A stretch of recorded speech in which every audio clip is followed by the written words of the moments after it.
All right, so here we go. We've got some real Gen Forever action here, G4E. So I'm putting these, I've got everything prepped up and ready to go. So what I've done is first phase is out of the way. This head got heated up. It's still quite hot now, that's why I've got the glove on. That was my cranking torquing fixture there, which bolts to the top of the head there. And the big nut welded on there is for applying the torque. So what the process is, much like our radials, we heated this head up to just shy of around about 200 degrees Celsius, quite hot. And the cylinder was at room temperature, mounted in a fixture with a stuffer in there, so we could clamp it without crushing the bore. And then it was with a big torque wrench and extension bar. The head was tightened up very firmly onto the barrel. Onto the cylinder liner, and that's all gone to plan. Very happy with that. I ran a feeler gauge. That feeler gauge there is only around about 6 or 7 hundredths thick, and I tried to get that feeler gauge to, go in between the gap of where the barrel top meets the top of the head there, where it seals. And I can assure you that it's absolutely hard against that top land, which is fantastic. So that's your seal. That's your primary seal. And as I said previously, this second shut now is going to act as a second seal. Now you'll see also, I'll remove the glove now, I've got to be careful, it's still a bit hot. No, it's not too bad, it's still a bit hot. So you see very carefully, exactly as I described earlier in some of my videos where I had the CAD work, the plan was that bottom of that thread there, that 16 TPI thread, which is screwed into the head, once it was seated on the top sealing surface, I wanted the bottom to protrude around about 0.5 mil, and that's exactly what it's done. That is exactly the plan. So now what's going to happen is I'm going to put the whole assembly, the cylinder and the head, into the lathe, clock it up dead true, and I'm going to face that shoulder dead flush with the aluminium. So it's one surface. Of course, then the beauty of that is that in the next phase, if all goes to plan, hopefully it will, is that this cooling jacket, which is just the cooling jacket, that's the cylinder. What's going to happen is I'm going to heat this up quite hot as well. Just to be sure, I'll go a bit overkill, maybe 150, 200 C, so it should be quite hot, and that should grow considerably. It's got a nice surface on there, it's all been measured up, and then once this will be cold, and then I'll drop that into this assembly, the cooling jacket, and then I'll have a drop pin ready to drop through here, which will come out there, and once that pin drops in here, it'll have a shoulder on it, and then that'll locate with that hole. So I'll be able to clock this assembly around till the pin drops down, which gives me perfect alignment. And then of course, I'll have a second sealing shut on that face there. See, the holes haven't broken through, and they haven't broken through here either. On the Jabiru, that thread actually breaks through to that bolt hole. You can actually see the thread through the bolt hole on the Jabiru, and so that's not going to work for a seal because it'll just leak straight through that thread. Well, on mine, it doesn't, you see. So it's a good setup there. And then we'll have truly a second sealing face. Not that you'll need it, primarily that face there, meeting with that face there, is designed to transfer the heat into this aluminium cooling jacket. So it's basically just one big cooling entity. It's just like one huge head, isn't it? That's the beauty of the all aluminium arrangement. That is a key advantage. That's really the main advantage I was trying to achieve. Also the extra sealing capacity with the thread pulling hard up against into the cylinder head, rather than relying on 6 bolts. You've now got effectively an infinite amount of bolts pulling that into the top of the head, haven't you? So the idea is we'll get this hot, drop this assembly into that, line it up, and then of course when the through bolts, crankcase through bolts go through the whole assembly, it pulls it all together and guarantees a second shut there. Not that it's necessary, but it's nice to have it, isn't it? Why not have it? So far so good. I'm going to get this assembled shortly, and then once that's through, I then machine the the scallops or the skirts for the relief.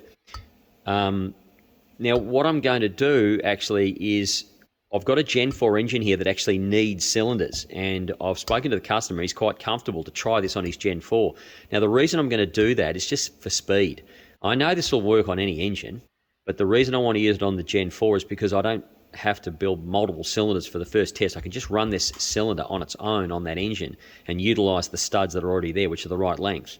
Otherwise, if I start using an earlier engine, I've got to really put all the cylinders on, because the studs are shared between left and right banks of cylinders. This way, I can share an existing cylinder on a Gen 4 and just get this up and running as a single cylinder on that engine. And it'll stay on there.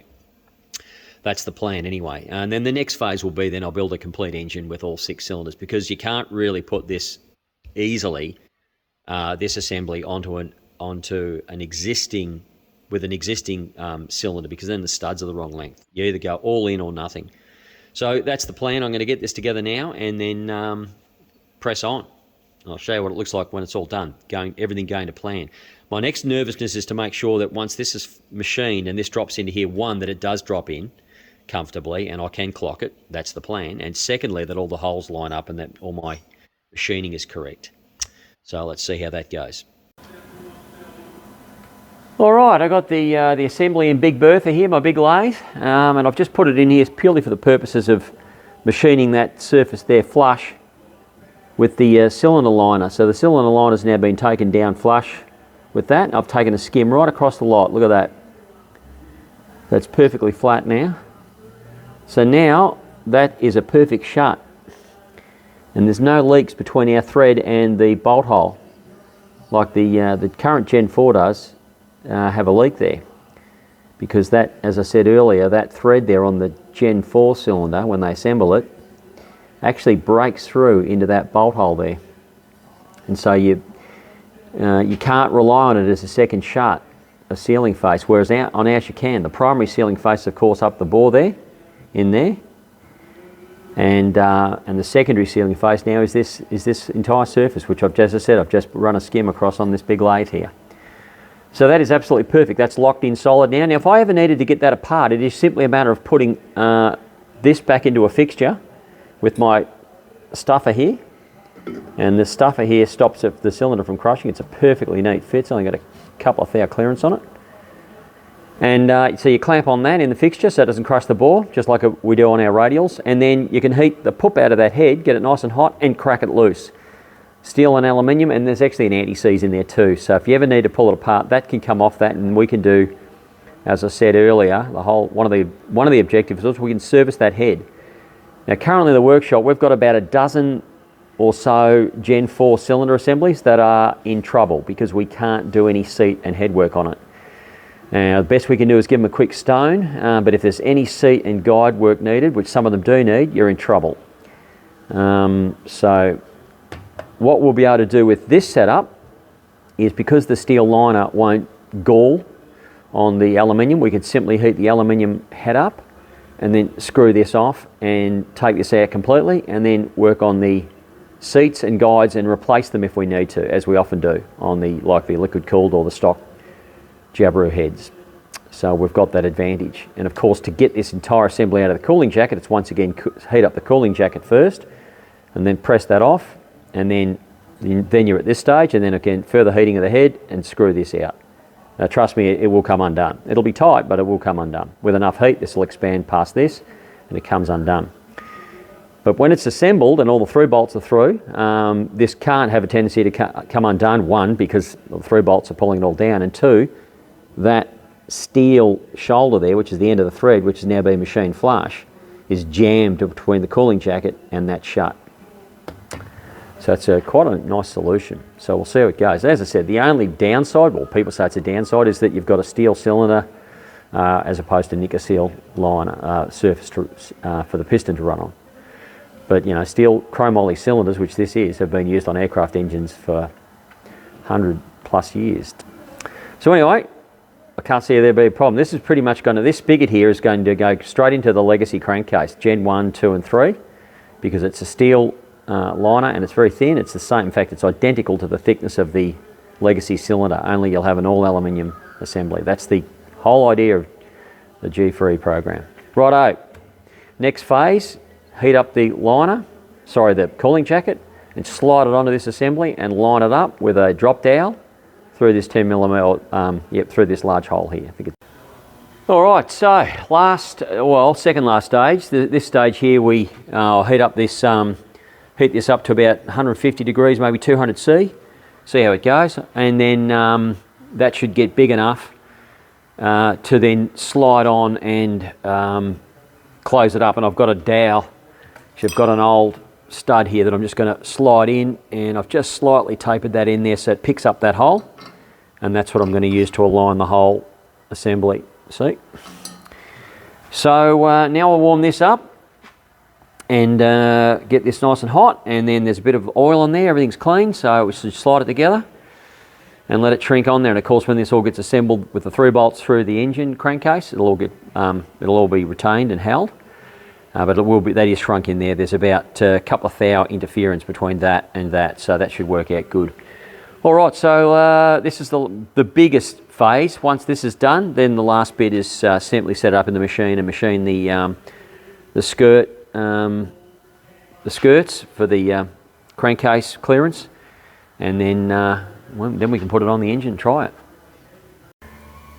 Well, don't you just love it when a plan comes together? So that went really well. That was exactly what I was hoping for. So I warmed up the barrel, and I got it to around about 150 degrees Celsius. Got my temp sticks here, and so these temp sticks are really good. There's 149, 150. So, yep, warmed up the cooling jacket and just slid it straight on. A little bit of oil on the sleeve and a cylinder, and it just went, or the liner, sorry, and it just went straight on. And then once it was on, I just simply threw my dowel in there, lined up the holes. I had plenty of time, and beautiful, look at that. So bolt holes go through, everything lines up. There's another one, and I'll check the ones on the bottom. They're also good. Yep. So all 4 go straight through, so we're done now. So of course now what's going to happen is I'm now going to machine this detail here to emulate exactly what the bottom of the Jabiru skirt looks like. And I'll get one to show what this can look like. Yeah, as I was saying earlier, this all went together perfectly. It just slid straight on. It's now cooled down and it's locked on solid. The final assembly, and it's jammed on tight. The next thing will happen is when the bolts go through and it gets pulled onto the crankcase, that'll solidify and keep everything absolutely as a assembly stack completely together. And the liner is now jammed between the cooling jacket and the cylinder head. So that's absolutely fantastic. Now the last operation, this is honed, ready to go. So the last operation I've got to do is machine this steel cylinder spigot so that it looks just like a legacy Jabiru spigot, and then it'll fit any Jabiru engine, So I've got to machine this detail now with these skirts for the crankcase clearance, and that will go on there. So I just machine away what I don't need, and then that diameter there is exactly the same as that diameter there. So it's just going to go straight on. That's really, really good. I'm extremely pleased. I've been looking forward to getting to this stage for quite some time. I've been a bit apprehensive about things. You have plans, but you always want to see them realised. Well, this has gone well, so I'm very pleased with that. So as soon as this cools down, I'll now stick it in the milling machine, and I'll CNC mill away the areas of the skirt I don't need, just leaving these sections behind, these bits here, and then we can deburr it and bolt it on an engine and run it. We're ready to go. Valves are already in it, so there you go. We're set to go.